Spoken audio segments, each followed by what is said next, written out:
Ladies and gentlemen, welcome to the first edition of the LTT Podcast for 2017. My name is Brendan Plays. I want to wish a happy new year to each and every one of you. I hope you all had a great Christmas as well. This is the first show we've done in a couple of weeks. We'll talk more about that in a moment's time. But we have a big show planned for you guys here today. We have a number of topics we're going to get into. A lot of things to talk about. Obviously, the Raw Rumble's coming up. A few talking points from Raw and SmackDown. Not a lot in terms of Raw, but there's plenty of things to come out of SmackDown I want to talk about. And lots of bit of news and things as well this week that I want to jump into. But this week has actually been a bit of a special week for Brendan Plays. If you're not 100% aware, this is the 4th year anniversary. The 4th year anniversary landed on New Year's Day. So that was the day that I made the channel 4 years ago. And actually started YouTube in June, July of 2010. I think my first actual video was uploaded about 2010 in July. So... well, yeah, I'm approaching my 7th year on YouTube. 4 years of Brendan Plays. Incredible journey, I tell you that. It's been a lot of fun, you know. I guess all I'll say about it is it's been really cool to be able to do this. I guess I would say I do it full time. You know, I spend, 3 or 4 hours a day making videos or doing website things, doing something related to Brendan Plays every day. So I spend a good chunk of my day, every single day, working on something to do with Brendan Plays. So it's been a big part of my life. I guess a part-time job that, goes every single day. I mean, yeah, I'll call it full-time without a lot of hours. But, it's been so much fun and something that's been keeping me busy for 4 years. It's really helped me get through. I mean, college, I haven't really had to go and get a job anywhere else. Haven't had to take on part-time work. Haven't had to get a full-time job or, haven't had to go... work in a supermarket or in a cafe or do something I don't want to do. I haven't had to do that because YouTube's been such a terrific avenue for me to use to, make a bit of a living and have so much fun and interact with so many people and, well, hopefully, if I, can, entertain. So, I mean, I guess I want to say a quick thanks to each and every one of you that have been a part of Brendan Plays, whether it was day one, 4 years ago, or whether you subscribed today. I want to say thank you so much, and it means a lot that you would check out my videos. So it's been, a low key. I thought I might do something for the 4 years, but I ended up really not doing anything. Reason being is I've been away. I've only just got back home yesterday. I've been away since about the 23rd of December, so... I mean, a couple of weeks away, and that's why I didn't do a show last week. I think you guys probably would have known that I was iffy about whether or not I was going to do a show last week. I wasn't sure. Reason being is I thought maybe that I might do one if I'm at my girlfriend's house. I think, maybe there's a chance I might feel like doing one, but I just didn't get around doing it. And I actually didn't watch Raw last week. I watched SmackDown because I had to watch SmackDown. It was a good episode. Raw, I didn't bother watching, so I wasn't kind of queued up on wrestling anyway. So kind of, I had probably a week and a half just away from all of, wrestling really, and even the internet to a lesser extent as well. What I basically did was just spend time with the family and, a bit of gaming as well, which was really good, playing some of the new games I got over Christmas, and, the games I've got over the last few months as well, finishing a few of them off, and really enjoying that, so a good chance just to kind of relax a bit. And also I watched a lot of cricket, so if you're Australian and you're a cricket fan, you know that every day right now there's a test match on that goes all day, and then there's another match, the Big Bash, on later at night. So my whole day up until about 10 p.m. every single day is just cricket. I love it. It's fantastic. So I've been spending a lot of time doing that, so that's been a hell of a lot of fun, and I'm really, really enjoying that.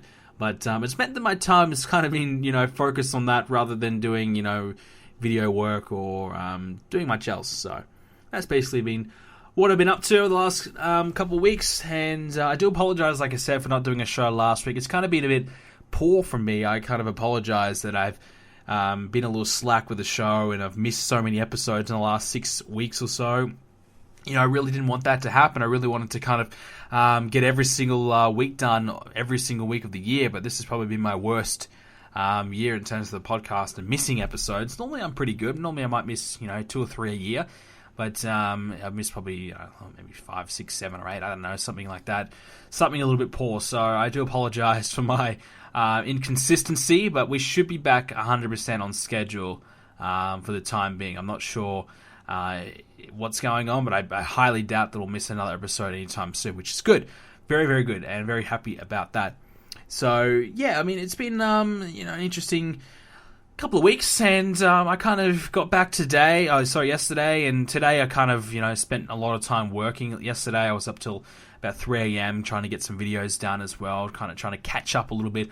I've kind of been inundated on a bit of work, because what's happened is before I left, I did WrestleMania, the pay-per-view, and then obviously I did the draft as well. So because of the draft, I basically have to re-update the entire website in the terms of the rosters and championship history and a few things like that. So I've had to kind of do a lot of that.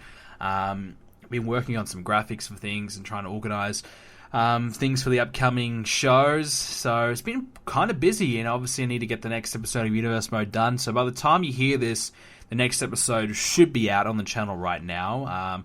I'm pretty sure I'll be uploading the video first before the podcast, so it should be up on the channel right now, if not sometime later today. So that's something to look forward to, and I think it's a good episode. I think it's obviously the next episode of SmackDown. So a couple of new guys on SmackDown for the first time: Roman Reigns, Sami Zayn, and we have a tag title match as well. So the team of DX will defend their titles against Enzo and Cass, so that should be a good one as well. So plenty to look forward to there, and I guess that kind of segues into my plans, I guess, for the upcoming season of Universe Mode.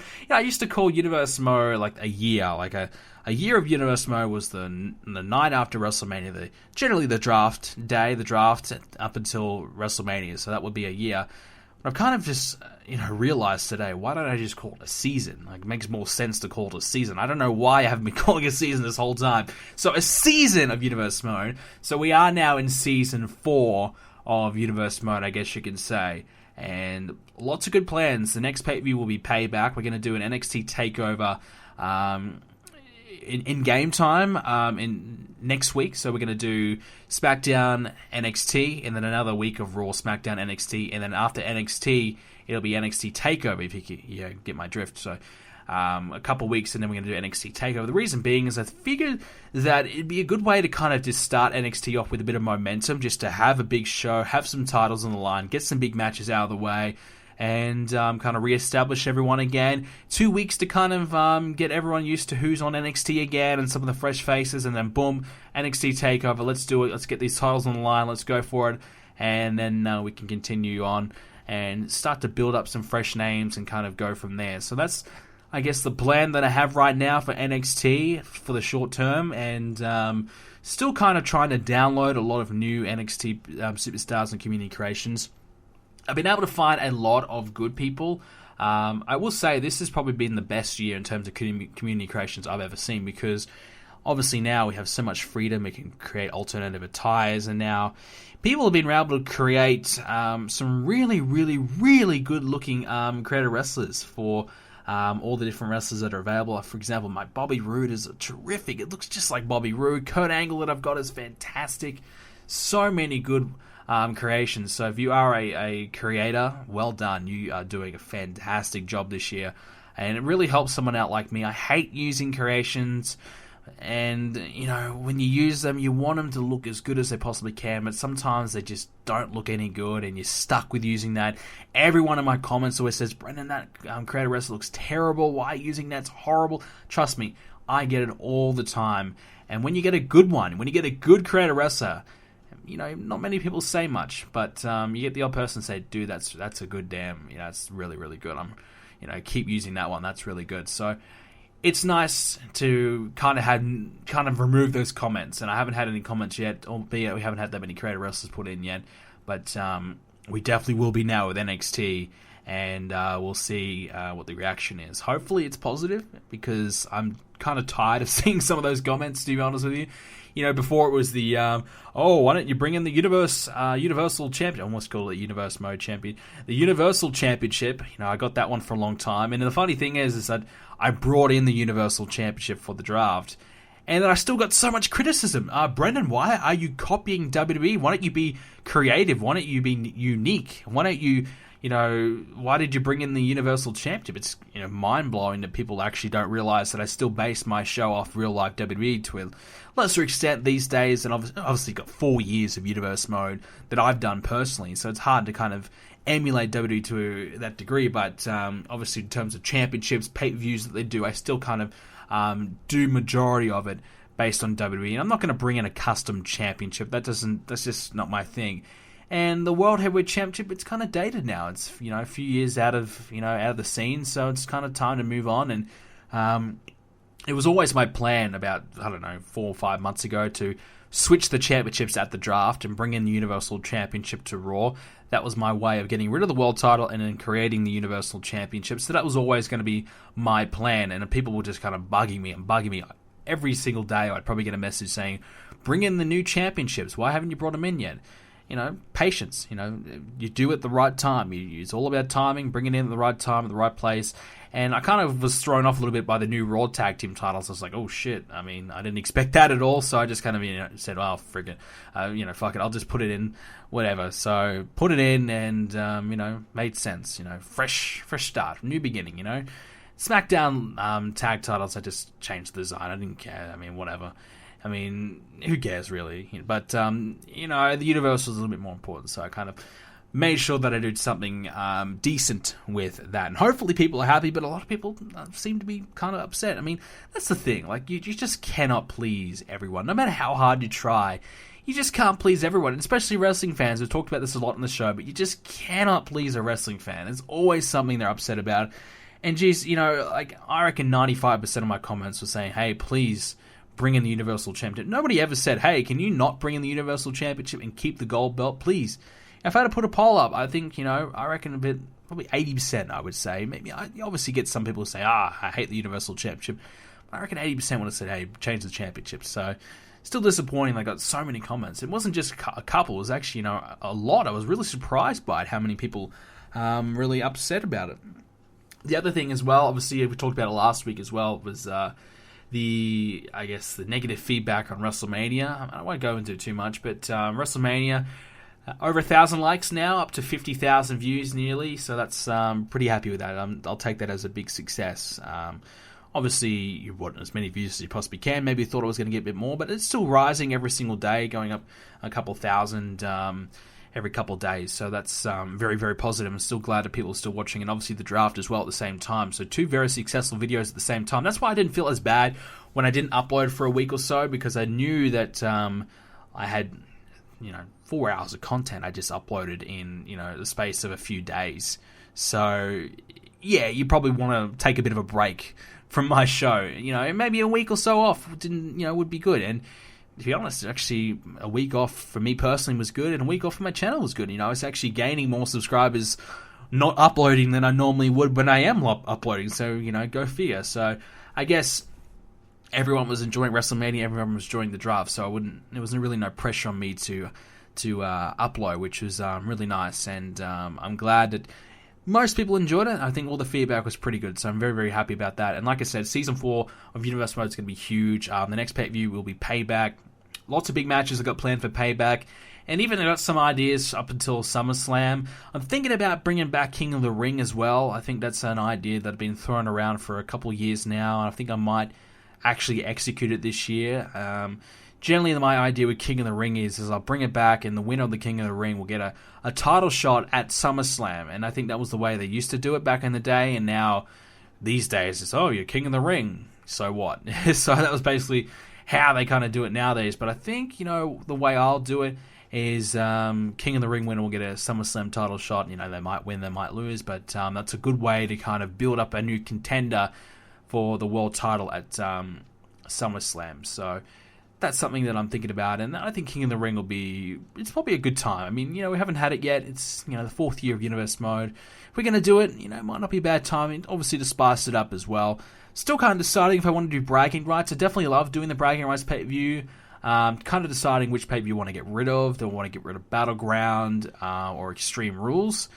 And how I want to do King of the Ring. Do I want King of the Ring to replace either Battleground and Extreme Rules? and then have bragging rights replace the Battleground Extreme Rules at the same time. You know, how do I want to position it? Kind of thinking, should I put bragging rights towards the end of the year? But then I'm thinking, you know, Survivor Series always has a bit of a bragging rights style element to it, so maybe I'm taking away a little bit from Survivor Series at the same time. Always the SmackDown vs. Raw match is always a great one. So few things are running through my mind, and, you know, some kind of positioning and planning some of these things. You know, obviously King of the Ring, I want it to be for SummerSlam. I also had the idea of it for Survivor Series. I mean, I did that a couple of years ago when I did the Survivor Series tournament to crown the number one contender for the World Heavyweight Championship. That was kind of like my, you know, instead of doing King of the Ring, that was kind of what I did instead. So I wasn't too, you know, I thought that went down pretty well. I was pretty happy with that. So that was kind of like my plan with that. But I think a genuine King of the Ring one-off special might be the go. So maybe I can just do it on a random halfway through the month and just do it. King of the Ring, and then do a pay-per-view afterwards as well. So why not? You know, doesn't really hurt. You know, an extra pay-per-view. I'm sure you guys won't really complain all that much. We don't do extra pay-per-views all that often. Generally, pay-per-views are about once a month.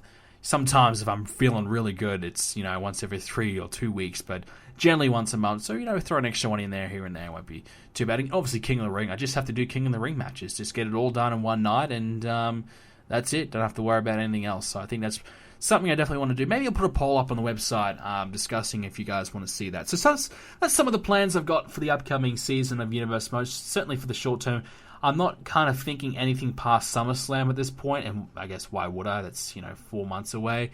So that's where my head is at right now. I have some matches planned for the next couple pay-per-views, where I want to go, and I think it's going to be a good season. I think I still feel like I'm getting better and better. Obviously, I'm implementing a lot of different things in my show, and you know, having the cutscenes and the video editor in. I'm doing a lot more graphics, and just trying my absolute best to make the show as good as I possibly can still. You know, it's kind of hard to keep being innovative after 4 years, and kind of hard to keep the audience, you know, after 4 years. But I do thank all of you that still watch the show and still enjoy the show. I think we are getting better, and I think hopefully the more people that see it, the better. And if you haven't, you know, if you've got a friend that might be interested, make sure you let them know, and maybe introduce them to maybe the draft episode might be a good one to watch to start off with, just to kind of get them familiar with who's going where and things like that.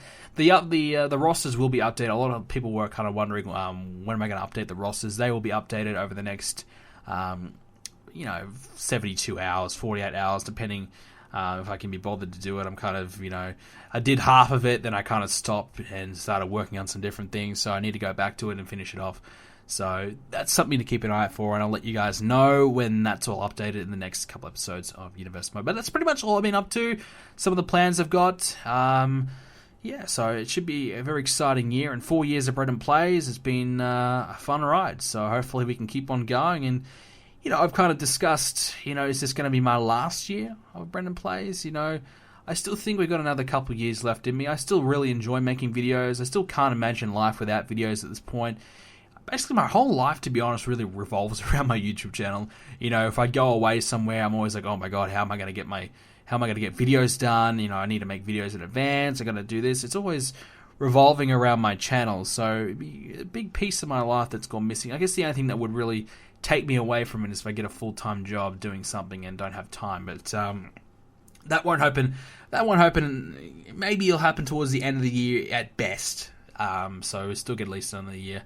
So I reckon even if I do get a job, I'll still do videos anyways, because that's just how much I enjoy it. Maybe not as often, but I'll still try and, you know, do Universe Mode videos, 3 or 4 times a week. You know, maybe not do anything else, just do Universe Mode videos. I don't know. But anyways, that doesn't matter anymore at the moment anyways. And we'll now move on to some real live WWE discussions. SmackDown. So, once again, SmackDown, a impressive show. Last week, they beat Raw in the ratings for the first time. Obviously, they did it on draft night as well, but that doesn't really count. So, the first time SmackDown defeats Raw in the ratings since the brand split. Fantastic. Obviously, both shows' ratings weren't very great. 2.8 million or something like that. I mean, you look at the ratings, you know, now compared to 3 years ago. 3 years ago, they were getting 4 million. So, they've lost 1.2 million viewers in just a couple of years, 3 years, that's it's a big drop off. I think even last year, I think they were getting, averaging 3.5 million or something like that. So still, they just keep on losing viewers. Now, I will say this. Media has changed. I think we have to kind of think about it. And I think at the same time, put it on the back burner, but also keep it in your mind. I think our viewing methods have changed. I think a lot of people now have access to YouTube. So they may not watch Raw. Say, oh, check out the highlights on YouTube once it's over, or tomorrow. Or they DVR it. I think DVR still counts for ratings. But, me personally, I quite often just watch it online. Just find a video of it online and just watch it. Rather than watching it on my cable. That's just sometimes what I do for convenience. If I'm working on my computer making some videos, I can have Raw on the side on one of my other monitors and just watch it. So that's something convenient that I personally do. Now, I don't know how many people in my situation, probably not many, but I just feel like you have to kind of consider, media has changed, our viewing habits have changed, the way we view things have changed. You kind of combine that with wrestling at its current state is poor, overexposed, and I want to definitely talk about the new show, Bring It to the Table, where they discussed 3 hours of Raw. We'll talk about that later on. By the way, that was I love that show. That's a brilliant idea from WWE. So I guess there's a lot of wrestling. There's 3 hours of Raw, 2 hours of SmackDown, an hour on NXT, hour of 205 Live, and now soon to be a new UK show, apparently. I mean, there's so much wrestling, and there's so many different ways you can watch it. And if you don't want to watch it, you can just watch highlights, or you can watch Raw in 20 minutes and just take out the best bits on YouTube. So there's so many different ways you can do it, and I think obviously the interest has dropped off dramatically. But I think there's also a portion of the viewership kind of accessing WWE in other ways. Whereas compared to the 90s, especially I wasn't around that much in the 90s, I was only a little kid. But, even in the early 2000s, the only way you could watch something was on, TV. Otherwise, you have to wait for it to come out on DVD or video. Now, if you watch something, you can go on Twitter and you can check it out, or, you can watch a minute Twitter video or what just happened. If you missed something on TV, oh shit, I missed it. That sucks. Can't rewind it, can't go back. Now you just go online. Oh, boom, there is there. If I miss Raw like I did last week, I just went online. Boom, it's right there. I can watch it anytime I want. There's no real rush to watch anything. There's no real need. If I miss Raw, well, so be it. I watch it when I feel like it. So, back in the 90s, if you miss Raw, you're stuffed. Unless a friend taped it for you, you're stuffed. So you have to watch. If you want to watch WWE that week, you've got to be in front of your TV and you've got to tune in. Otherwise, you miss out. And whilst I don't think there's that urgency anymore to, oh my god, I have to watch this show, otherwise I'm going to miss out. Even though I like SmackDown a lot, it still doesn't really happen to me that much. It did for a little bit when the draft first happened. I was really, really into it. I was like, oh my god, I need to wake up at 10 a.m. in the morning so I don't miss SmackDown. I want to not be spoiled whatsoever. And I did get spoiled this week with the Ambrose title change. That was a little disappointing, but that's kind of on me. If I don't watch it straight away, I run the risk of spoilers, but for the most part, I should be fine, So, I guess what I'm trying to say is that there really isn't an urgency to watch anything on TV anymore, because you can watch it online whenever. You can DVR it whenever. You can do whatever you want. There's so many ways to view things, and there's really no need to rush. There's, access is better than it ever has been ever. It's incredible, You watch your favorite TV show, you don't need to wait for it to come out on DVD. It's probably online, then straight away the next day, or it's on Netflix before you know it. All these different things, you don't need to rush out and buy things. You don't need to, tune in the TV. There's so many ways to access things, and that's probably a big reason why ratings have dipped. And like I said, it was good that SmackDown won, but is it really that big of a win considering how bad the ratings were? And obviously John Cena returning on the show as well. And 3 title matches? I mean, you'd be worried if it didn't beat the Raw on the ratings, to be honest with you. And I didn't even watch Raw. And from all reports that I've read, I didn't miss much. So, big thing to happen this week on SmackDown was Dolph Ziggler turning heel on Kalisto. I mean, surprisingly, he actually got a negative reaction. To be honest, if he turned kicking Kalisto in the face, I would be clapping and I'd be getting out of my seat and applauding him and saying thank you. But I guess apparently that constitutes a heel turn. And they kind of capped it off a little bit, messing with my man Apollo Crews. All right, that's when you draw the line. You don't mess with Apollo Crews, but no, I'm kidding. But a good heel turn makes sense at the end of the day. Look, he's frustrated, storyline-wise. He's frustrated, he's been losing all the time, and eventually you got to snap. He's kind of dealt with it for years now. So eventually he's going to be like, all right, enough is enough, and he's going to snap. That's just the way it goes, and that's the way it should be. So a well-executed heel turn, a heel turn that makes sense. Sometimes they're just very left field and just be like, whoa, why is he turning heel? This one makes sense. The one they did with Neville as well made sense. And I think it needed to happen. Dolph Ziggler's been a babyface for, I want to say 3 years, maybe a little bit more. So at least 3 years, maybe less. But around that mark, I'm trying to think about, 2014 Survivor Series, he was a babyface then. I don't think he's been a heel since. So that's been a long time. He's been, I don't want to say stale. I think probably 6 months ago I was kind of, thinking, maybe it's time to turn him.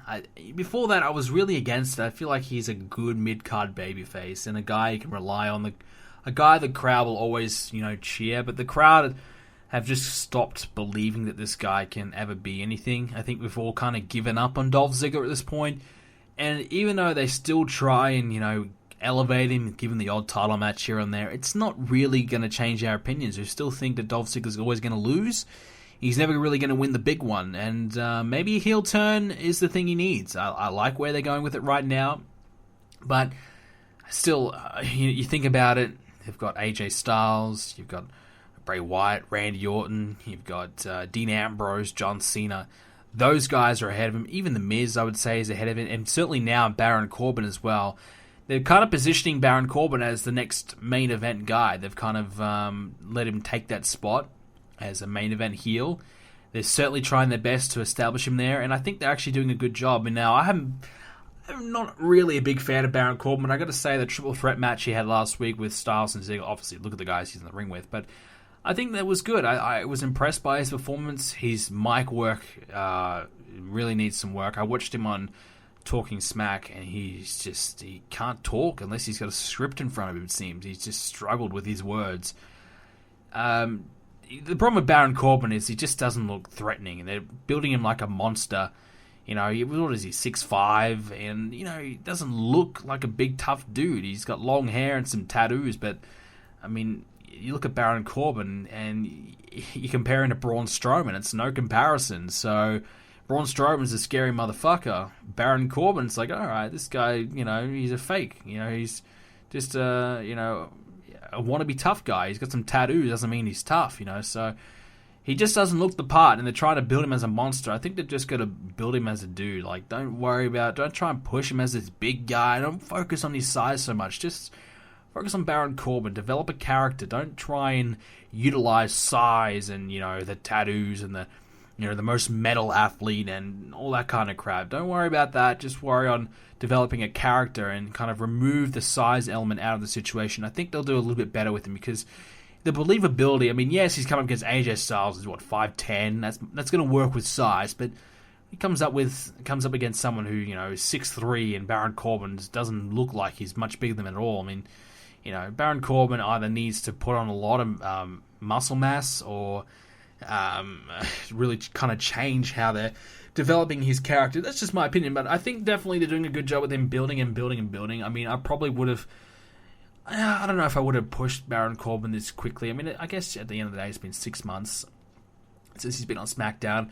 And it seemed like from day one, their plan was to get him in the main event at some point. But I think, I would have probably had him win a mid-card title, maybe, and go from there. But it doesn't seem to be the case or on the cards anytime soon. Who knows? Maybe he could take it from Ambrose now. But, so he's still got a way to go, but he's still getting a nice steady rise to the top, and I'm not against it. I don't think he's quite got it. I highly doubt he should be a world champion. I think there's so many guys ahead of him. I think it would be a shame for him to win the world title. I don't think he's good enough to carry the world belt, but he certainly could be someone who can flounder around in the upper mid-card to the lower main event level. and have the odd world title match here and there, the odd world title feud, and that would be okay. Kind of similar to what Dolph Ziggler has really been. Now, the heel turn, will Dolph Ziggler be elevated right to the top? I don't know. I mean, I still think at the end of the day, they don't have any plans for Ziggler to be a top guy. Obviously, being on SmackDown is a big advantage for him because there's really no competition, but he, I think, will forever be around that upper mid-card in the odd main event. Just like what I said with Baron Corbin, how I described that. I think he'll be there. I don't think he'll ever win the world title again. He'd have to have a tremendous heel run and get a lot of heat. And I think this is the best move for him because he was really getting no crowd reaction. People giving up on Dolph Ziggler for real. He was giving up on himself storyline-wise, well, people were giving up on him for real. So I think it's a good move for him, and it might be a move that might keep him around a little longer and prolong his career because a lot of rumors that Ziggler was kind of thinking about calling it quits, and I thought, to be honest, he was going to quit this year, but he stuck around, and looks as though he'll stick around a little longer. But I don't know what else. What else is there really for Ziggler to do? He's gonna either move to the main event or he's just going to keep doing the same old thing. So they're going to have to try and make a decision on what they want to do with Ziggler, and it's kind of up to Dolph Ziggler at the same time. Can he get himself over enough to force himself in that main event scene? I'll move on now, and our next one, James Ellsworth, Carmella. Oh boy. An odd pairing, yes. I mean, I watched Talking Smack and their interactions there, and it kind of seems like, it's going to last a month maybe. I mean, it's Carmella just using James Ellsworth for whatever, and James Ellsworth is a little puppy following around Carmella. So I think it's not a bad thing. It's something for James Ellsworth to do. I was kind of wondering, where do they go now at James Ellsworth a few weeks ago? And I thought maybe a heel turn and join up with AJ Styles is where they were going to go. We probably also all thought that might be where they're going to go. Is he a heel now? I don't think he is, even though he's paired up with Carmella. But I don't know. It still baffles me why they have him wearing that stupid shirt. Where is the Any Man with Two Hands is a Fighting Chance shirt? Where is that? I can't believe they didn't make that shirt. That would have sold millions of not millions, but thousands and thousands of shirts 2 months ago. But now I guess the ship has kind of sailed. I think the James Ellsworth bandwagon is gone. I mean, I don't know. You guys might still be into him, but I've kind of moved on from James Ellsworth. That was kind of like, all right, this guy's okay. It's kind of funny for a few weeks, and when he started beating Styles and kind of taken away from AJ Styles and always in the main event and being a big vocal point in the show, that's when I was like, all right, this is a bit ridiculous now. And they're kind of cooling off him a little bit now, which is good. I think he'll probably be finished in about 6 months. He'll be done. I think they'll probably use him up, and he'll be still doing pretty good for himself on the indies. Let's be honest. He's had a good run in the WWE. A lucky run, and for a guy his size and his look, obviously very, very lucky, and I'm sure he'll be fine outside of WWE, but I just don't see what else they can really do with him. Yes, there's a little short run with Carmella, but how long is that going to last? Carmella's clearly going to turn on Ellsworth at some point. Will Ellsworth get some sympathy? Is he going to try and, is Nikki Bella going to, be angry at Carmella for doing that, or is another diva going to be angry? I don't know. That's where they really kind of need to bring someone else into the equation. Speaking of women, we've seen La Luchadora in action a couple of weeks in a row. We saw her against Becky Lynch on SmackDown. Apparently, La Luchadora is Diana Perrazzo. I'm not sure if I said that right, but that's someone from NXT. I had no idea who it was. She's kind of like a slightly darker skinned woman, and I was trying to put my finger on who the hell it could be. I thought it might be someone in the back that we've kind of seen on SmackDown regularly, but it's someone from NXT, and I haven't really heard much about her, and I think that's a good opportunity for her just to, I'm sure it's only a couple week thing, but get herself involved and do something. But it's good to see someone else getting a chance, as well as that, what is her name? Aliyah? She was on SmackDown as well. I like that, how they bring in someone from NXT for the odd match here or there. I like that. They should do that more, so that was good. So, yeah, La Luchadora is Diana, and it was pretty... I mean, come on. Did anyone even think when the second La Luchadora it was anyone but Alexa Bliss? It was so obvious. But, for whatever reason, oh my god, I can't believe that's Alexa Bliss. I'm shocked. Whatever. Speaking of women, Renee Young. Big conversation going around right now, and I'm really all against it. Should Renee Young wrestle? Now, kind of talking about it a little bit, Renee Young being in the press a little bit, just saying, look, if they need me to wrestle, I'll wrestle, but I don't want to, but, if they want, whenever they want, I'll do it. Look, Renee Young should not wrestle. I think even Maurice, at this point, probably shouldn't wrestle. I mean, would we like to see Ambrose and Renee Young team up to take on Maurice and The Miz? Look, if Renee Young was, let's say it's Natalya. Let's say she could wrestle like Natalya. Sure, why not? A man and a woman situation. I think a better one would be, let's say, Nikki Bella and John Cena. And it's The Miz and Maurice. Why not? That'd be cool. That'd be fine. A mixed tag match there, the partners and couples against the other, couple. Whatever, that's cool. But, when you got Renee Young, who doesn't wrestle at all, never wrestled ever, and probably has no aspirations of ever wrestling, yeah, sure, she could learn a few moves, but let's be honest, it takes, 2, 3, 4, 5 years to get good in the ring. Renee Young, this feud right now is just beginning and probably going to end in the next 4 to 6 weeks maximum. How good could she possibly get in 4 weeks for a match? Let's say they do it at the Royal Rumble. How good could she possibly get? Not at all. The best thing they could do is have Renee Young in Dean Ambrose's corner for their title match, their title rematch. That's all they need to do. Maybe let Renee Young slap Maurice once, or the other way around, and that's it.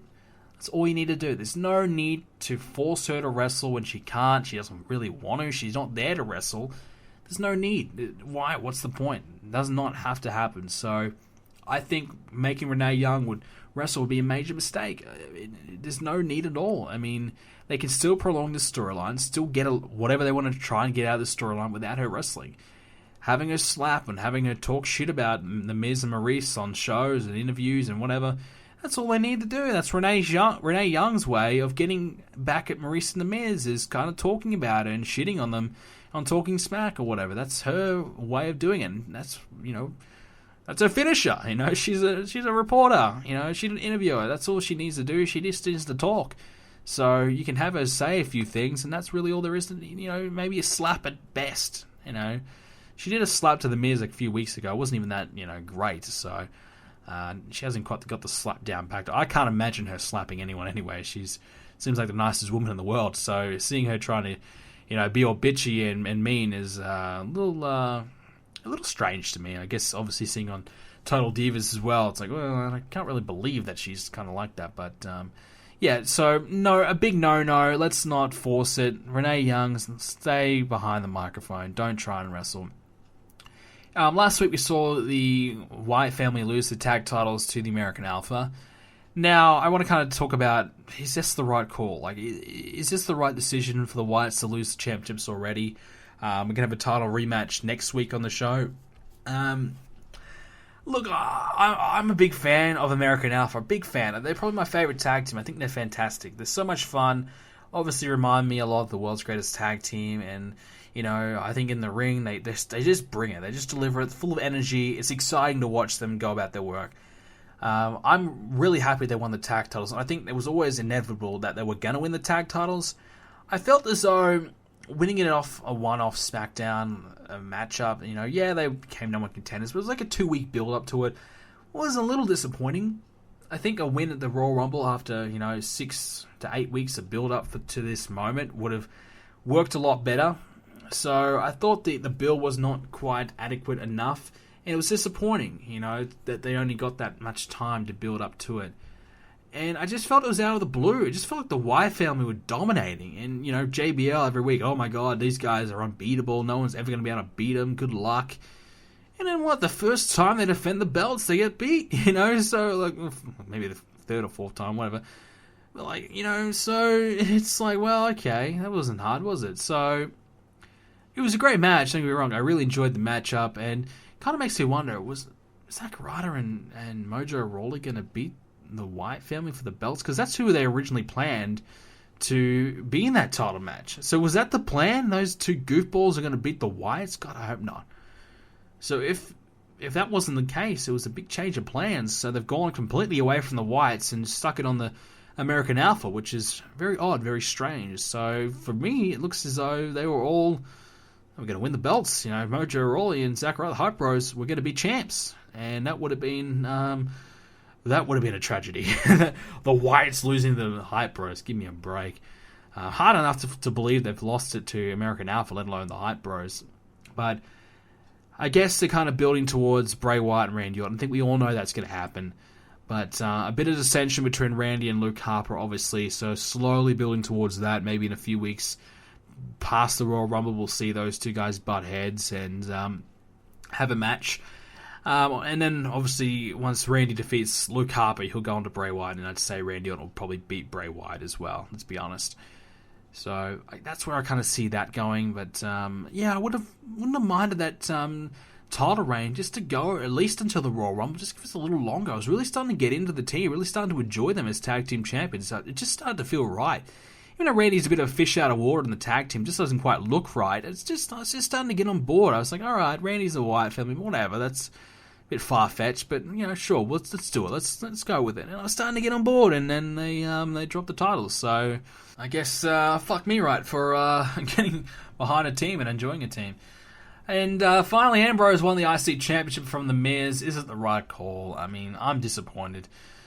I don't know if you guys didn't see it, but the Talking Smack promo The Miz did on this week was quite odd. Miz just went off his nut. He's gone obsessed, a crazed man. He's gone nuts. So there could be a gimmick change on the cards with The Miz. Whenever The Miz has the mic, he's gold. He just got to deliver some of that stuff on SmackDown instead of Talking Smack. I guess Talking Smack's a better environment for him to do it, but it's just now he's going down this kind of crazed route that Renee Young cost him the championship and the referee made a bad call, blah, blah, blah. Yeah, so and Daniel Bryan's against him, the whole world's kind of against him. It's an interesting turn to his character, and I like where they're going, and I'm looking forward to seeing where they go next. I think The Miz as champion's the right call, though, and I think Ambrose winning the IC title is just something for him to do. Now that he's not in championship contention for AJ Styles, I think this just gave him the IC title for something to do and keep him credible. And obviously Miz has been champion for most of the year, but still, I think The Miz deserves it. Dean Ambrose, his crowd reactions have been going down and down. I don't know about his merchandise sales, but I'm not seeing him set the world on fire. Whereas The Miz, he's talked about. People are really enjoying him. Everything he's been doing, people are talking about him a lot more. And I think there's a lot more attention on The Miz. So, for me personally, I would rather have the belt on The Miz. I don't think Ambrose deserves it. I think The Miz, after all the great work he's done, deserves to be champion. But I guess if they're going to change his character and go down this new route with The Miz, and this is the plan, then I guess I will accept their decision. And as long as they got a plan behind it, I mean, if there's a reason why they did it, and we'll find out that reason over the next few weeks, and so be it. But if they just gave Ambrose the title just to kind of give him the title and something to do, and for a title change, try and pop a rating, that's silly. But hopefully that isn't the case. We'll go to Raw. I mean, there's only like two things to talk about on Raw. I mean, I watched Raw. It was far from impressive. Nothing to really talk about. The two things I'm going to talk about, I mean, one of them is okay. The other one is just ridiculous. I mean, Mick Foley. What is this new look?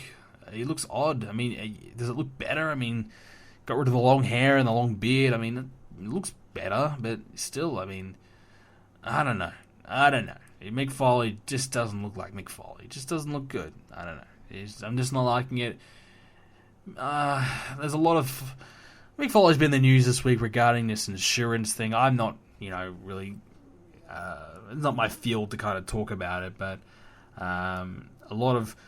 I've heard a few people, and specifically on the Don Tony and Kevin Castle's show, one of my favorite wrestling podcasts.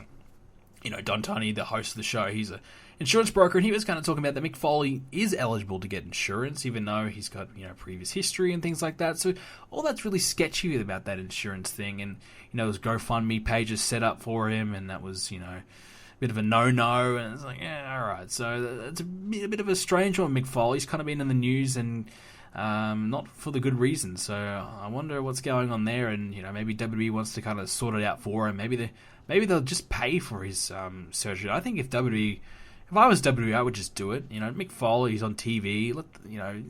He's your GM. You want to take care of him, surely. Even if he isn't a contracted performer or a contracted legend, I don't know. Even if he's not contracted, you still got to surely take care of the guy. Give him a surgery. Just pay for it. Why not? Pay for the surgery. Yeah, it's $60,000, but surely they got $60,000 to pay for Mick Foley's surgery after all the years he's put in. And he's still doing it now. He's still working for him now. I mean, if I'm WWE, I'm saying, don't worry, Mick, we got you. We got you covered. You don't have to pay $60,000 out of pocket. We got you covered. We'll do it for you. So I think it's a little ridiculous that WWE didn't do that, to be honest with you. So I'm hoping WWE does sort that out. But the new look, not liking it at all. And Foley as GM, I'm not liking either. I mean, he's stumbling on his words a lot. He's messing up a lot. I mean, I don't know.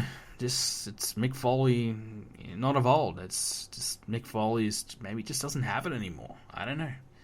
Disappointing, but I guess who would you put in his place? I'm not sure. The biggest talking point out of Raw, and the one that I liked the most, was the confrontation between Goldberg and Reigns. And I want to talk about Goldberg.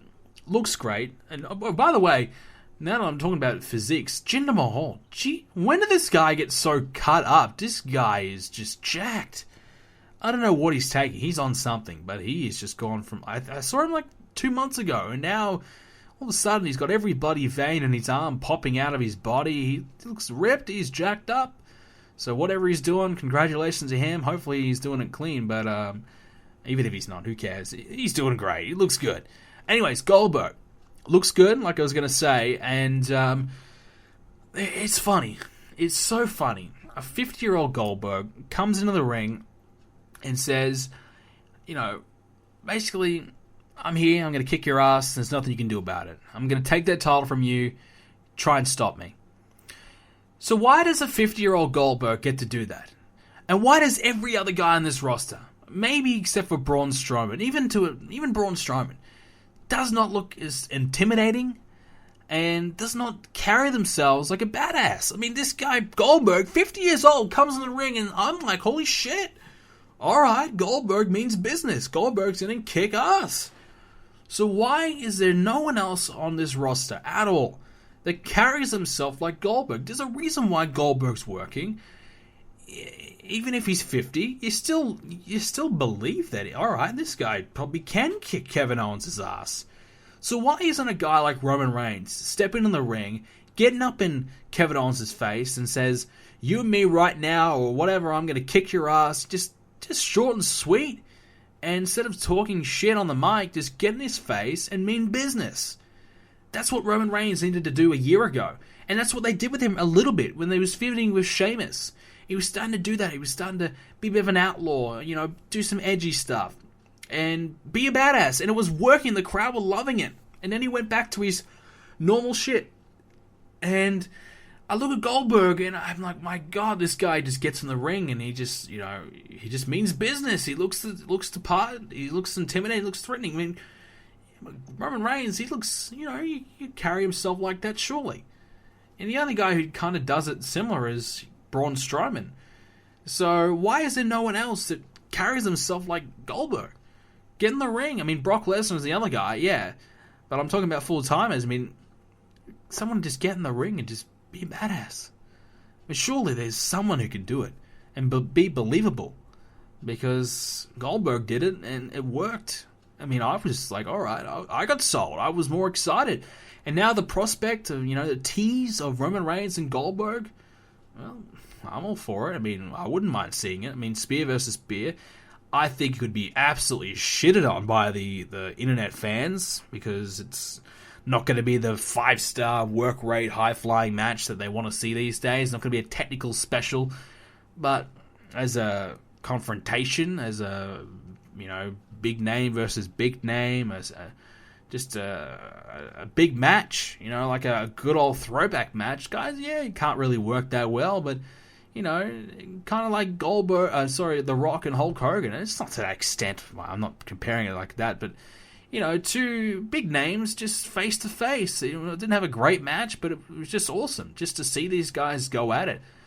And I wouldn't be against it. I think I mean, it would work a lot better if Roman Reigns is probably heel or Goldberg was heel, but I tell you what, I would not be against it. You know, whether they do it on a WrestleMania or they do it at I don't know, what's the pay-per-view? What's the pay-per-view between WrestleMania and the Royal Rumble? I don't even know. I don't know what that pay-per-view is called.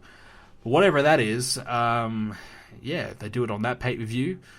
So, yeah, I mean, why not? Goldberg, Roman Reigns, I think that'd be a good match. I personally would be all for it. I mean, I like those type of matches where the crowd gets into it, two big names go on it. I mean, that's the same with Goldberg and Lesnar. It just felt like a big fight feel.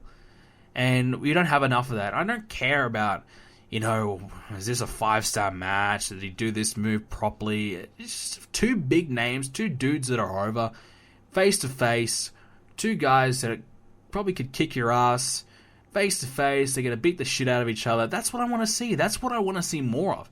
And I feel like I don't get that enough in wrestling. I mean, yeah, you get that in UFC, but I like the entertainment value that wrestling gives me. I like the storyline aspect. I like the storytelling. I like that in wrestling. That's what drives me the most. And I see Goldberg and Reigns face to face, staring each other down, and that gets me hyped. I'm like, all right, fuck yeah, let's do it. All right, let's see it. You know, that's the kind of things that are like, all right, I get behind that. You know, and then you get, I don't know, I don't want to harp on, you know, bag out a guy, but, you know, like Kevin Owens and Roman Reigns, these guys are back and forth, talking shit, you know, running away from a fight or whatever. That doesn't get me hyped. It's just like, all right, whatever. It's the same old crap, you know. Whereas Goldberg and Reigns, straight face to face, nose to nose, let's do it, let's fight. And that pumps me up for a match. I just wish I would see more of it. Well, you know, we talked about earlier on with Raw losing its ratings to SmackDown, the ratings battle. Well, it looks like Raw's just loading up. Next week on Raw, not only is The Undertaker coming back, but Shawn Michaels is back as well. So I have no idea why Michaels is coming back. I feel like The Undertaker's coming back to announce he's going to be in the Royal Rumble. That's my prediction. But then again, I can't believe why Undertaker's coming back on Raw. Undertaker, 2 months ago said, I'm a SmackDown guy, and you better win the Survivor Series or else. You know, I'm back full time. Well, he's on Raw now. Pick a show. Which brand are you on? You want SmackDown or Raw? Why is he on Raw? He basically proclaimed that he's supporting SmackDown 2 months ago. Now for him to be on Raw, it's asinine. So the only way it would make sense if there's some hostility and he comes out to the ring on Raw and he's got all these Raw guys saying, hey, fuck you, what are you doing on our show? You don't belong here. If that's the case, that's good. I'm all for that. Undertaker can throw a few guys out of the ring and kick some ass and, you know, get himself, I guess, get everyone ready for him to be at the Royal Rumble, which I'm assuming he's going to be there. I'd be surprised. But then again, this is the thing that they talked about on Bring It to the Table. And Paul Heyman made a good point. Peter Rosenberg, the host of the show, said, look, wrestling fans want to see more surprises. We don't like these announced returns. Why don't you just have someone return? And Heyman said it's not good for business. You know, you want to announce a return, get everyone to watch. And I absolutely get that, 100%. But as a viewer, you just miss out on those moments. And that's what Rosenberg said. You just miss out on those amazing surprise moments. Like, holy shit, Undertaker's here. I did not expect him to be here. And sometimes, yeah, it might get leaked online. But for the most part, you're in the building and people don't know he's coming. So you get that surprise. You get that moment. And those are the moments that you cherish. Those are the moments that you remember. And if Undertaker shows up on Raw pre-announced, are we going to remember that in 10 years' time? Oh, remember the time Undertaker was announced to be on Raw and he came back and cut a promo? And he, you know, kicked a couple, you know, hit a choke slam on a guy on, you know, I don't know, Curtis Axel? No, we're not going to remember that. Remember the time Undertaker made a surprise return. No one knew he was going to be on Raw, and he came out and he announced he's going to be in the Rumble and he choke slammed. You know, obviously, you just think about that and how much better that moment is. So I feel like the announced returns suck, especially for Raw. I mean, for the Raw Rumble, they've got to have surprises. I hate Raw Rumbles where there's no surprises. You sit there on the edge of your seat like, oh my god, who's going to come in? Who's going to come in? And you get no surprises. It sucks. It's underwhelming. It really ruins it. And I would hate for them to say, hey, Shawn Michaels is going to be in the Royal Rumble and in front of his hometown next week on Raw. I'm going to show up. I'm going to be in the Rumble. I would hate for them to do that, because but now it's kind of ruined anyway. It's like, now that he's back on Raw, if he shows up in 2 weeks' time at the Royal Rumble, is it going to be that much of a surprise? It's going to be like, alright, well, we just saw him a couple of weeks ago. So, even if they do plan, I don't think they are going to have Michaels in the Rumble, but even if they did, they've kind of, blown their load a little bit now, haven't they? So I would assume Michaels will be back just to kind of pump up the Rumble in front of his hometown, San Antonio, which will be in his hometown, and just kind of talk about it a little bit, maybe be in a segment, a talk show segment, probably be in a segment with maybe Chris Jericho or someone like that, just go back and forth with someone and talk some shit. And then Undertaker will probably announce he'll be in the Royal Rumble. And if Undertaker's in, this could be the biggest star-studded Royal Rumble in quite some time. Taker, Lesnar, Goldberg, add on, John Cena won't be in it. I don't think he might be in it, but possibility of Triple H being in it as well, and you add in, all the main event guys, Rollins and Jericho and etc., etc. So they've got some star power in this Rumble, which is fantastic to see. So that's kind of where I predict. I'm hoping I'm kind of wrong. I don't know. I don't know. I want to be wrong. I hope Shawn Michaels is doing more than that, and I hope the Undertaker is just going to be in the Rumble. I don't want to be wrong about Undertaker, but I'm hoping wrong about Shawn Michaels. But I feel like he's so set on, like, all right, I'm done. But to me, having your last match at WrestleMania, fair enough. But going in the Royal Rumble, to me, that's not a match. That's just an appearance. Like, that, you go in the Rumble for 10 minutes, throw a few guys out, you have some fun. Like, that to me, I would never say Michaels' last match was that Royal Rumble. I'd say his last match was at WrestleMania, but he showed up in the Rumble. Like, I just don't consider that. I mean, Ric Flair showed up. I wouldn't say, oh, well, his last match was in the Royal Rumble. I would say his last match was, that, little territory in TNA. So, yeah, I don't know. I feel like Shawn Michaels is kind of just missing the opportunities just to show up. Imagine the pop, hometown, Michaels is in the Rumble, comes in at number 2 or something, starts the match off. I mean, what a way to kick off the Rumble. Michaels is in, Shawn Michaels is in the Rumble. And maybe last 10 minutes and maybe you get a heel to throw him out. Maybe Braun Strowman throws him out of there, or even fucking Baron Corbin. Someone throws Michaels out of there and gets a little bit of a rub off that. Gets a bit of momentum. Michaels can throw a few of the job guys out, and so be it. And it gets the match off to a flying start. The crowd are into it straight away. So if I'm Shawn Michaels, I mean, I get it, he doesn't want to do it, but how hard is it to get in the Rumble, just throw a few punches and just maybe hit a super kick or there and throw a couple guys over the top rope? You don't have to do anything. You sit in the corner the whole match, just get beat up the whole match. I mean, Rey Mysterio did it for an hour. Why can't Shawn Michaels do it for 10 minutes? So if I'm Shawn Michaels, just get this whole my last match was at WrestleMania thing. Yeah, don't have another WrestleMania match, but why not just go in the Royal Rumble, have an appearance? The first name leaked, apparently, for the Hall of Fame is Diamond Dallas Page. Apparently the rumor is he'll be the first guy in the Hall of Fame, which I think is fantastic. Did he have a Hall of Fame career? That's a good question. Never a world champion in WWE. I think he was a WCW champion. I'm not a huge follower of DDP. I don't know a lot about his career. He started late in wrestling in his mid-30s, which was kind of like a big thing about him. He was still going until he's was 50 or so. His WWE run was less than impressive, but he's had a pretty good career in WCW. He was a big star in WCW. I think some of the things he's done outside of wrestling, still contributing to wrestling, but the DDP yoga thing, what he's done with Scott Hall and Jake Roberts and many, many others, to be honest, I think that's a Hall of Fame worthy achievement alone. Just to helping wrestlers out, helping these guys out, fix their lives. I think to me that's a Hall of Fame worthy achievement. And you top on his career at the same time. So absolutely, I believe he should be in the Hall of Fame. I mean, if you go, the Hall of Fame standards, in my opinion, have dropped a little bit, but I still think DDP, just based on his career, probably maybe just slides in as Hall of Fame worthy. He'd be right there on the edge, in my opinion. But then you top him off with these other accomplishments he's done within wrestling, but still kind of outside of wrestling. I think that's certainly something that cannot be ignored. I mean, I know it's not him in the ring, but, look, people get in the Hall of Fame for announcing, for their backstage roles. Why can't a guy get in the Hall of Fame for helping the health and and the lives of wrestlers, and basically saving the lives of some of these wrestlers. You know, Scott Hall and Jake Roberts, they would not be in the Hall of Fame right now. They'd probably be dead if it wasn't for DDP. He's helping out so many people. So I think that alone is enough for me to want to see him in. Batista basically said he's finished wrestling. He's probably not going to come back. He wanted to do a retirement match, but it seems like that's not going to happen, which is disappointing. I'm a massive fan of Batista. He was the guy that I first gravitated to when I got into wrestling in 2005. He was on top. He was the world champ on SmackDown. I was a big SmackDown guy, and Batista was my favorite. He's been a favorite of mine forever. I love all these movies. Well, not all of them, but I watch some of these movies. I cannot wait for Guardians of the Galaxy 2. I mean, that's going to be fantastic. Loved him in James Bond as well, even though he didn't even say anything, one word. He was still great. So I'm really enjoying Batista as an actor, and I'm really looking forward to seeing how far he goes in Hollywood, and I'm excited for him.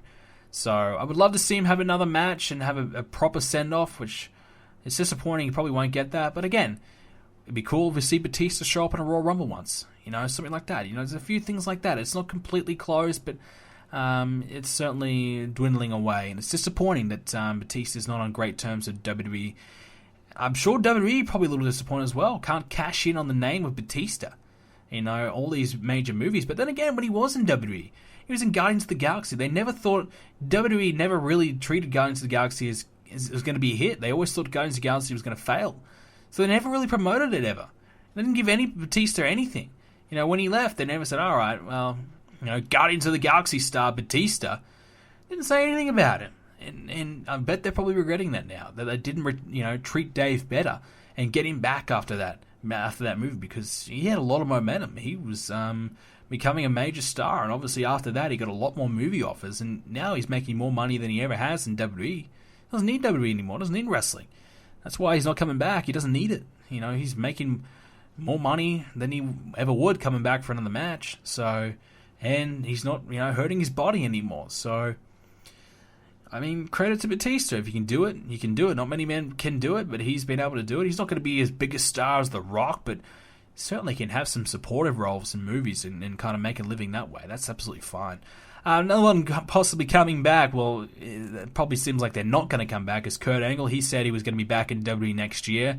Now he's apparently that's not going to happen. WWE has made no offer, no intentions. I still think Kurt Angle will be back in WWE next year. I think he's going to get the Goldberg run. I mean, I think Kurt Angle, in my opinion, is a bigger star than Goldberg. I mean, that's debatable. But in my opinion, I think Kurt Angle is a much bigger name to come back than Goldberg. I think a lot more people would love to see Kurt Angle come back. He's one of, if not the greatest in-ring wrestler of all time. He's terrific. Great promo as well. Yeah, he's old now. He's past it. He's not as good anymore. But he's still, he still can do it. Still can do it. Him coming back would be fantastic. I think he's going to come back in the form of the WWE game deal. And then he's going to come back, and they might see how the fans gauge him again. Same with like Ultimate Warrior, same with Sting, same with Goldberg. See how the reaction is, and if it's positive, people want it, he'll be back. He will be back. He's got a lot of health concerns. He's got a lot of issues with himself. He's got a lot of alcohol issues that I think he's sorted now. Health concerns. His body's breaking down. Obviously, a lot of neck injuries. So, can he sustain that? Can he, work? I think he can. I think it'd be best for Kurt Angle to come back for a couple of matches. Just doesn't have to be a run. And I think it'd be stupid for WWE. Like, if you're going to bring back Goldberg for 3 matches, why not bring back Kurt Angle? Kurt Angle for 3 matches and put him in the Hall of Fame. Just like they're going to do with Goldberg, most likely. Do the same with Kurt Angle. I mean, why not? I'd do it. It's money on the table that they're just deciding that, we don't need that money. Forget about it. We don't need that. I get goosebumps thinking about Kurt Angle, his music hitting in the Royal Rumble, and him showing up. I think there's a 5% chance, or probably 2% chance he might show up in the Royal Rumble, but I'm still clinging on to that hope that he might show up in that Rumble. And if he does, oh my God, that's going to be an amazing moment. I really, really wish it was going to happen. But it seems like it's getting less and less likely. Hopefully it's just a bit of a swerve, but geez, I hope he's in the Rumble. He's the one guy I want to come back more than anyone. I've been wanting him to come back for years. A lot of people want to see Jeff Hardy come back. I don't care really about Jeff Hardy coming back. I want to see Kurt Angle back. And I want to see him back and, finish off his career right in the WWE in front of a sold-out WrestleMania stadium. But that's where I want him to see him to call it a day. And we didn't get the Daniel Bryan and Kurt Angle match that I was hoping for, but maybe Kurt Angle and AJ Styles or something like that in front of at WrestleMania would be still awesome. So hopefully it happens. Ronda Rousey. Well, what to say about Ronda? Look, I didn't see the fight live, but I didn't have to because I saw the fight on Twitter in a Twitter video. That's how long it lasted. Hard to believe CM Punk lasted longer in his fight than Ronda Rousey. She just got absolutely embarrassed. Wow. Just wow. I mean, Ronda Rousey, that was just embarrassing. She looked good. In the media before the fight, she looked like she was in good shape. She'd been training hard. So we kind of thought, all right, she means business. She's back. But I think we all kind of knew in our minds, Ronda, she's focusing on Hollywood. She's been doing that. How is she all in on this? Is she 100% in on this? And I thought, all right, Ronda's back. She's probably going to win. I underestimated her opponent. I don't really know much about her. I thought, all right, Ronda's going to be back. She'll get the win. And she'll be back to her best. She'll be back and she'll, maybe, have a few more fights, get a couple more wins and maybe another loss, and that'll be it. But I didn't expect her to go down, and I didn't expect her to go down in 45 seconds, whatever, it was under a minute. Embarrassing. It's one of the worst losses I've seen in a long time. She just looked like a fish out of water. Even CM Punk looked terrible, but at least he, survived a couple of minutes. But Ronda Rousey, she just got every punch. She just took dozens of punches and good punches, and she was done. I don't know why she tried to stand up. I don't know much about MMA, so I'm not going to comment really, but what I will comment about is her perhaps coming to WWE. I think it's the right move for her at this point. I don't think she can't act. She's not a good actor. Let's be honest. I don't think there's going to be many places from Hollywood calling her, begging for her to come and be in their movie. Her star power's gone. It's been gone for a year since she lost to Holly Holm. She's been clinging on to the rematch, and we all thought, all right, the rematch might save her. That's the only thing that could, but she lost again, so now she's done. We can't deny she was revolutionary. She did so much for UFC and the women in UFC. Let's be real. She was fantastic, but now, times have changed. There's much better fighters now in the UFC than there ever has been for the women, and Ronda's just not as good, and she's just she fought a lot of bums in her early days, and now she's fighting legit opponents, and they're just better than her. So if I'm Ronda, call it quits and come to WWE. Now, question is, some people believe that she might come in as a full-time wrestler. I don't think so. I think Ronda will come in, make a few special appearances, maybe have a tag match where she does a few moves, and, like the Stephanie match, for example, she might do that, and I believe that'll be it. I don't think she's going to come in and train in NXT to be a full-time wrestler. Could she succeed if she did that? Well, it would probably take her 2 years to become decent or good in the ring. And by then, that's 2 years without seeing her on TV. And by then, her star power, her appeal is gone. So, it wouldn't be wise. She'd have to kind of learn on the fly. She'd have to be brought in straight away, maybe a few months of preparation and training, and then straight in. And just capitalize on that. Now, if they honestly brought her in as a legitimate talent, I think she'd be probably great. I think she has the star power. She has the presence. I think she can talk. I'm not, she's not a bad talker. I'm not 100% sure. But she's legit. The thing is, who the hell would beat her in a legit fight? And you'd always think Ronda's going to beat everyone. So she could be champion for forever. And she might be, the Brock Lesnar of the women's division. Come in here and there, make some odd appearances here and there. But to be honest, if I'm Ronda, I'm clinging on to WWE because I think that's her last hope. She's a huge, lifelong WWE fan. And Stephanie McMahon loves her. But I don't see many other offers coming her way. So if I'm Ronda, I'm seriously considering making this a full-time career change to WWE. And not just the odd appearance, because I believe this is her last chance. And I think I think the odd WrestleMania match, WrestleMania appearance and then a match maybe is probably the best we're going to get out of her. But you never know. I think if I'm Ronda, I'd seriously consider, doing the WWE run. She's not going to get anywhere near as money. And then again, she's made her money. She doesn't need to do it full time. She doesn't need to do it at all, really. She could just do it for fun. So she doesn't need to do it. She's made enough money and she's going to be fine. So that's the thing. Like, she's not going to be on the road and work house shows, let's be honest. But, maybe have a couple matches a year. Maybe make the odd appearance. That's become a part of the WWE family. Doesn't have to necessarily be all the time, but make appearances at big shows. Make appearances at WrestleMania, maybe at SummerSlam, and the odd match here or there. Maybe once a year have a match or something like that. I don't know. It's an option, but she is a star, but her star power is draining, so she's got to do something to keep it. And they kind of talked about a little bit on the new show, the new network show, Bring It to the Table. They talked about her loss and talked about Conor McGregor coming to WWE and, should Raw be 2 hours instead of 3, things like that.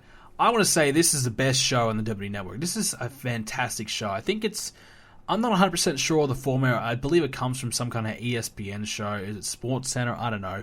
Where they just do quick topics, boom, boom, boom, get it through. Half an hour show. They cover a lot of things, controversial things too. They bring up things like Hulk Hogan, Bret Hart complaining about everyone, JBL saying, "Hey, Bret, cut it out." A lot of things. Like, I was surprised to see. The only thing they really didn't bring up was CM Punk. They brought up pretty much everything else that people want to know about. Should Raw be 2 hours? The only thing I didn't like is Paul Heyman kind of discrediting Peter Rosenberg, but that's what Paul Heyman does. That's kind of like his thing. To journalists, he kind of buries them and discredits them. That's just Paul Heyman.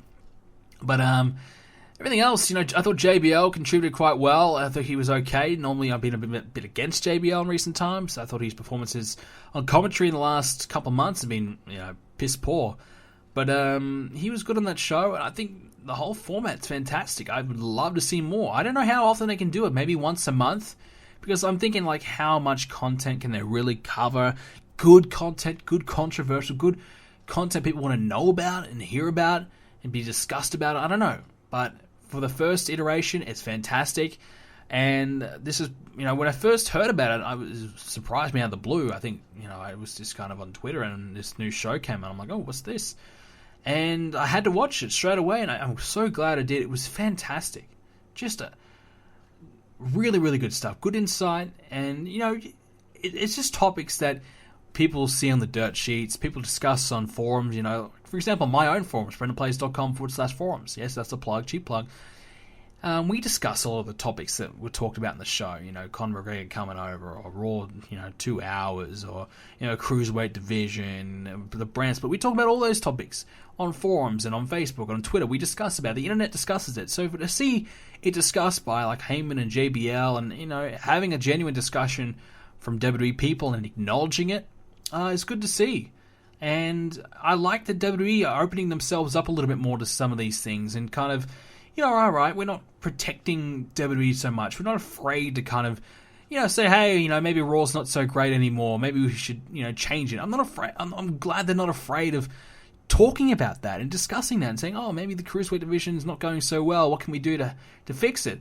Hey, Hulk Hogan, he's messed up. Should we bring him back? These types of topics, I'm glad they're discussing that and bringing it up in the air and not being so secretive and avoiding it and kind of, not talking about these issues. And I'm glad they're doing it and doing it on the network. That's where it should be, and I'm glad they've got a place to do it now. And Peter Rosenberg is fantastic. I've been a big fan of his wrestling interviews for a long time, which reminds me, I probably need to go on his YouTube channel and check if he's got any new ones that I haven't seen. I haven't seen him in a long time, actually. I've been a big fan of his for a long time. I don't know anything else about him other than these wrestling interviews. I know he does a radio show or whatever, but I think he's great for the show. He was a good host, and he does well. So definitely big thumbs up from me. That's my favorite thing on the network right now. Very, very happy, and I want to see absolutely as much more as I possibly can. Couple things before we go. TNA now on Hulu. And Dixie Carter resigns from TNA. So that's kind of big news for TNA. They'll have a new change in management. I'm not 100% sure who's going to be the new CEO or whatever TNA, the new owner. But Dixie Carter's gone. TNA is now on Hulu. That's a good get for TNA. That's positive signs. That's something. Dixie Carter going, no, that's a step in the right direction. She had to go. I think she's been a cancer for TNA for years now. Just doesn't know what she's doing. They need a change of management. They need to change the direction ASAP. I still think, though, TNA is dead in the water. I think they're treading water right now. They're done. There's nothing that really can save them. Look, they tape their shows 3 months in advance. I mean, who, honestly, wants to sit back and watch a taped show 3 months in advance? Yeah, people say, oh, hey, Walking Dead, they taped that 6 months ago and they're only airing it now. That's completely different compared to a wrestling show. We're so used to having wrestling live and right now and just learning about the results for the first time as we're watching it. But now you think about it, I could watch TNA this week and I could look up the spoilers for the next 2 months. And I'd be like, alright, so I don't even know who's world champion right now. Is it Lashley? He's the world champ, and I say, oh, Lashley loses it in 3 weeks' time. Then, EC3 gets it, and then he loses it in 3 weeks' time, and then they give it back to Lashley. I mean, these are the results you can see. And I mean, I know a lot of TNA fans be trying their best to avoid these spoilers, but it shouldn't be the case. And I know running live costs so much more and whatever, but it's hard to get into a wrestling product when it's not live. It really, really is. And TNA, I've given up on it. I've given up. I just no desire. I don't follow it at all. I have no interest at all in it. Rumor is Alberto Del Rio might be heading over to TNA. If so, great. But even, he didn't do anything for WWE. I don't think he's going to do anything for TNA. Speaking of TNA, last kind of couple of things. We're kind of going overtime. But it's a bit of an extended show. I've missed out on a few things lately. So a bit of a longer one for you guys. Hardy Boys, their contract's expiring in February. The question is, should they head over to WWE? Jeff Hardy's kind of saying, you know what, I'm not too, maybe I'll go, maybe I won't. I'm pretty happy in TNA. If they give me a good deal, I'm going to stay. I don't expect him to go. They're in the midst of a great run. I hear Jeff Hardy's not going to be Brother Nero anymore. He's going back to his old ways. So I think they're going to try and gear him up to get him back in the main event and probably give him another world title run. I think that's probably the plan. So I'm hearing that he's done with being Matt Hardy's sidekick, which he's been the whole year, really, let's be honest. Matt Hardy's been the star, not Jeff Hardy, which has been very odd. That's always been Jeff as the star. So, I don't know, maybe Matt Hardy's going to come. I don't know. Matt Hardy's gimmick in WWE would not be as good, not be as silly. It'd be watered down. It would suck. It would be terrible. Matt Hardy has full creative control over what he does in TNA. They just let him do whatever the fuck he wants. And it works, it's goofy. I personally am not a huge fan of it. I think it's okay. But, people like it. It's a lot of people in TNA, people watch TNA for that. So it's probably the only thing that's given him buzz the entire year. I don't know who's world champion, but I kind of know what Matt Hardy's up to. And that kind of just says it all, doesn't it? So I think if Hardy did come in WWE and, like I said, show up in the Royal Rumble, the whole crowd chanting delete, delete, delete, it'd be a great moment, but it would probably fizzle out pretty quickly. Matt Hardy's getting old, can't work as good as he used to, not as great a shape as he once was.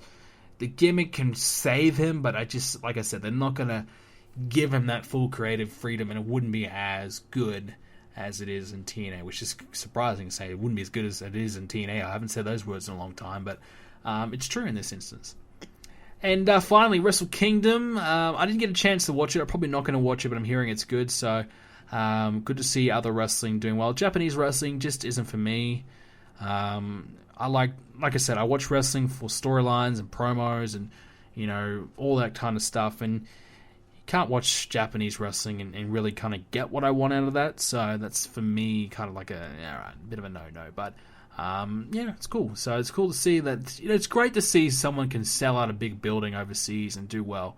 Kind of like the UK, they're doing well over there as well. Wrestling's kind of hot over there, which is good to see. I'm glad that wrestling's doing good in a few different territories, and hopefully that can continue to grow. So it's good to see Japan still going strong. I think that's important for wrestling, that Japan's going well. Even though they've suffered a bit, lost some of their major guys, but they're still doing okay.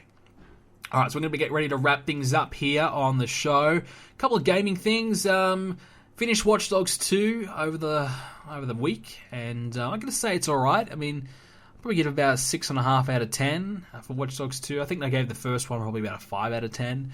So it's an improvement on the first game, but still missing a lot of things, I think, to make it really fun and the game it needs to be. I personally believe it might be time just to give up on the Watch Dogs franchise. I don't think it's going to take off. I just think the game as a concept just isn't great. You know, sometimes a concept just doesn't work. You know, it doesn't matter how well the game's made or what they do. Sometimes the storyline and the whole overall concept of the game just doesn't work. And I'm starting to feel like that's the case with Watch Dogs 2. I just think we're not really there for a hacking game. You know, we don't really care that much about a hacking game. Certainly when the coolest thing we can do is hack somebody's car or mobile phone. I mean, it's okay. But I think that franchise is done. I've platinumed both games. I finished both games, so I've played them, given my honest opinion, and I just feel like it's done. I'm kind of looking now for the next game to play. I've got Destiny. My friend of mine bought me Destiny. Never thought I'd play Destiny, but I played it for a bit. I'm enjoying it. I mean, I'm not sure what happened. I first got on Destiny, and I was just doing a couple of the tutorial missions, kind of figuring out what this game's all about, because it feels like it don't really explain much. And I'm so overwhelmed by Destiny. Still am. Like, holy shit, what am I doing? And some guy in the game, we just kind of, he just came up to me and followed me around, and he was showing me where to go and showing me all the things to do. And he made me talk to someone, and now I'm level 25, so I don't know, I feel like a little cheated out of some of the early levels, but at the same time, like, oh, okay, I'm not totally against it. I can do a lot of things that I probably wouldn't do. I don't think I'd spend the time getting to that level legit, so I'm kind of happy at the same time. But, so Destiny, look, it's not bad. I mean, I'm enjoying it. I think it's a game I'd play on a casual basis. I was enjoying the online, although I'm getting absolutely murdered in it, probably because my weapons aren't as strong as the others, but the connections are pretty poor as well, but I'm still enjoying it. So, a friend of mine bought it for me, my best friend bought it for me, I'm pretty happy with it. So I'm going to probably keep playing that for a bit. Still kind of deciding what game I want to do next. I'm thinking about going back and playing Uncharted 4 and doing the campaign, finishing the campaign. I did half of it, then I stopped.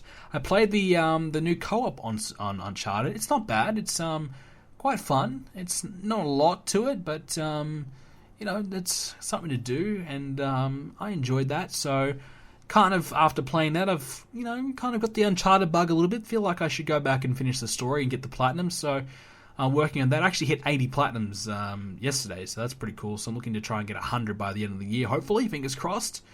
That's the plan, anyway. So, other than that, I've got a lot of games I can play. I got Dishonored, I got Deus Ex, I got Metal Gear Solid, Homefront. I got a lot of games I can play. I just kind of decided which one I should go for. Titanfall again, like I said, and just trying to figure out which game I should go for next. Maybe I should do a poll on my website or something. I'll put it on Twitter or something. Just what game should I play? You tell me which game I should play next, because I don't know. But I think I might go Uncharted, maybe. We'll see. That's gaming. That's all I've been really doing. I've been playing some games. I platinumed a couple of other games, some of the PlayStation Plus freebies and some of the other...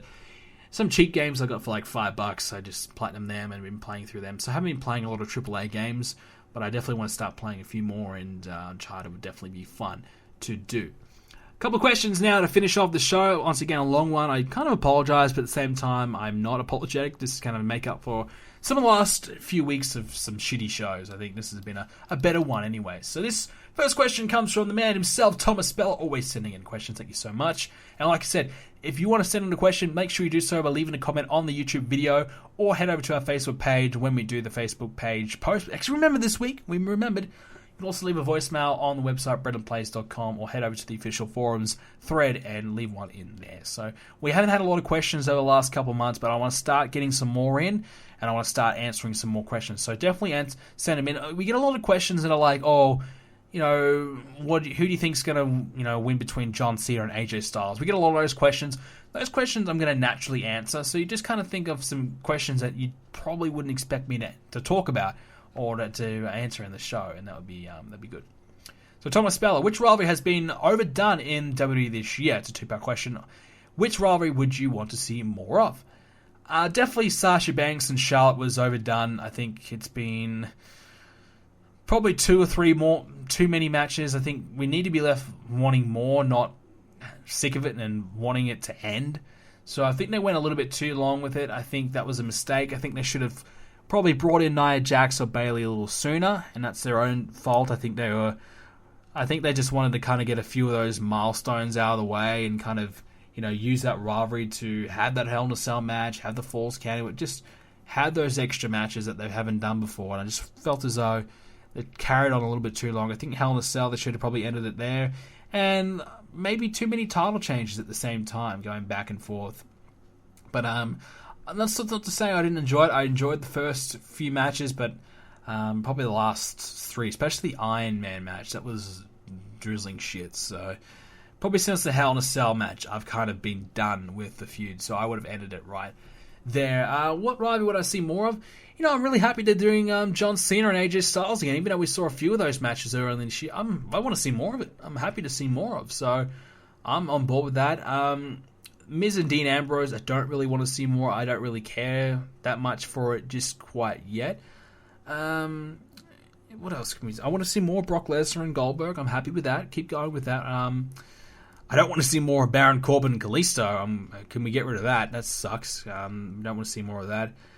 I'd like to see American Alpha and the Whites do more. I want to see them having a full-on rivalry. Cut some promos, do some things, and advance that storyline a little bit more and do a little bit more with that. And just trying to think as well. I don't want to see any more of Seth Rollins and Jericho and Seth Rollins and Kevin Owens and Roman Reigns and Lisa Gold. This is the thing of Raw is they do the same. They've got like 4 guys they use, right? They've got a couple of rivalries going on, but they do the same thing over and over and over. We've seen Kevin Owens and Chris Jericho, compete against Reigns and Rollins in singles matches so many times. It's just overdone. And it gets to the point where you finally get the pay-per-view. We've already seen Roman Reigns beat Kevin Owens a couple times. You finally get to the pay-per-view, and it's like, oh, we've already seen the match. We've already seen it. What else can they really do? It was the same with Roman Reigns and Rusev when they did that rivalry. We've already seen the match on Raw, and they go to the pay-per-view and do it, and it's like, all right, we've already seen it. They're not doing anything different. That's why it didn't work. So they're giving away the big matches and the rivalries for free on TV, and they're overdoing it. They need to go, all right, let's pick someone else and have them compete. I'm trying to think of someone they could, pluck anyone out. I mean, bring in Sami Zayn, have him versus Chris Jericho or something like that. Anyone. Just spice it up. Don't do Sami Zayn and Kevin Owens. I'm done with that rivalry too. I want to see more of that. We've seen that too many times. But yeah, just kind of spice it up. Just bring in some different people. So we do the same stuff over and over. We don't need to. I get it. The rosters are thin now, the brand split, but surely to be more creative. And same with Dean Ambrose and AJ Styles. They carry that on far too long. I was so glad that ended. So over that. This one's from Robert Huxtable. Who do you think will win the Royal Rumble match this year, and who do you think will be inducted into the Hall of Fame this year? I think they need to probably bring in Vader as a Hall of Fame inductee. His health's not amazing. I'd like to see Goldberg be put in as well. Some of the names, Bruiser Brody, some of these other old-time guys that they should bring in as well. So I'm can't quite remember who's in and who's not already, so I'm trying to think on top of my head. But in terms of the Royal Rumble match, well, I don't really want to see Goldberg main event WrestleMania. And Brock Lesnar, no, I don't. I think Finn Balor, I don't know if he's going to be healthy enough, but I think that would be my choice. I'm still sticking by that, but it's quite possible it could be someone. I just don't know who. Other than, Undertaker coming after John Cena. Undertaker wins the Rumble, Cena wins the belt, and they set up the match there like that. Other than that, I don't know. I feel like AJ Styles should be champion heading into WrestleMania. I feel like Kevin Owens probably will lose the belt before WrestleMania. I can't see him defending it at WrestleMania. So you just gotta kind of look at some matchups. Who's going to be champ? Is it going to be Roman Reigns? So what kind of matchups can we get? Seth Rollins versus Reigns? Nah. Chris Jericho, right? No. Kevin Owens? No. I mean, some guys jump ship. Ambrose versus Reigns? No. Ziggler? Not a big enough star. Just not a lot of guys that really could do it. I think we're probably leaning towards Undertaker or Finn Balor. If we're going to just look at some matchups, or, of course, Goldberg. But, yeah, that's kind of the other names I can really think of. Just trying to think of some matchups that they could do that's going to sell. You know, maybe Seth Rollins wins, and but then again, how are they going to do Triple H and Seth Rollins? So I just don't see it. There's only, from where I see WrestleMania going, and some of the matches I have an idea that they might do. I just don't know, how. I just don't see many people being, an option to win. We'll see in the next couple of weeks, and obviously it's kind of hard to pick the Rumble because they can always swerve, but you generally get a good idea, but there isn't really that set in stone idea. We don't really know who's going to be in it yet and who is an option, so that's the thing. Oshar Bryant, do you think John Cena will face Undertaker at WrestleMania this year? Well, we just kind of talked about it. I mean, if Cena wins the belt from AJ Styles, which by the way I think would be a travesty, I would hate that. I think AJ Styles deserves to make it to WrestleMania and defend at WrestleMania, if not main event WrestleMania. I think he deserves it. He's had the best year all year. He's been the superstar of the year, in my opinion. He's had a breakout year in WWE. He's gone from being a TNA guy to now, I forgot that he was even in TNA. He's now a WWE guy. He's a main event guy, top guy in the company. He's the man. Deserves that spot. It'd be a shame for him to lose that. So I hope he doesn't lose the championship, but it's quite possible Cena wins the belt, and they do Undertaker and Cena for the belt at WrestleMania. And maybe Cena beats Undertaker, and maybe that could spark a heel turn. I highly doubt it. Maybe Undertaker beats John Cena and retires. So it's a dream match that we've all kind of wanted to see. Cena and Undertaker won't be as good as it would have been, 10 years ago, but still, I think it would be a good match to see. Final question is from Thomas Spell. What are your thoughts on Talking Smack? What is your favourite promo? Well, anything The Miz does. I think The Miz is the standout on that show. I don't watch Talking Smack every week. I might check it out maybe once a month. Or if there's a notable promo, for example, The Miz's breakdown this week on the show. That's why I watched it this week. I like it because they get some, good conversations going. There's a chance for people to develop the characters a little bit more like The Miz and kind of air some grievances and kind of talk a little bit out of kayfabe a little bit. So I don't mind it in that sense, but, every week probably isn't necessary, and certainly after 205 Live. I mean, I still think 205 Live should be before SmackDown as a curtain raiser, but whatever. So, I don't mind it. They do Raw talk after a pay-per-view. That might be probably more suited. I don't know. They do get through enough weekly content on SmackDown. But when there wasn't 205 Live, I think it was fine. Now that there's 205 Live, there really isn't a need for probably either one of them, to be honest, but maybe Talking Smack probably isn't a need there. So I do like it, but just the timing is a bit of an issue now for WWE. And that's pretty much it for this week's show, guys. I hope you guys enjoyed the extended version of the podcast. If you did, please leave a like on the episode, share it around with your friends, and subscribe to see more episodes coming up every single Thursday. And like I said, and we're back full-time now. We should be back every day. We should be getting a video out now. I mean, there's no real excuses now for me. So we are back, and it's good to be back. Hopefully I wasn't too rusty. I haven't really sat out and talked for this long in a couple of weeks now. So it's a little odd. Normally I'm doing it nearly every day, talking at least half an hour, screaming into my computer every day for half an hour. But I haven't done it for a bit, so hopefully it wasn't too bad. I got through a lot of topics today. I was actually really excited to talk about the topics today. So hopefully you guys did enjoy it, and we'll see you guys next Thursday. We'll have a great year and enjoy your week as well. And there should be plenty to talk about next week. We're coming to the Royal Rumble. We're getting into that WrestleMania season. Starting to get good. So I'm looking forward to seeing what happens next. So thank you so much for tuning in this week, and I hope you all enjoyed it. And I'll see you all next Thursday.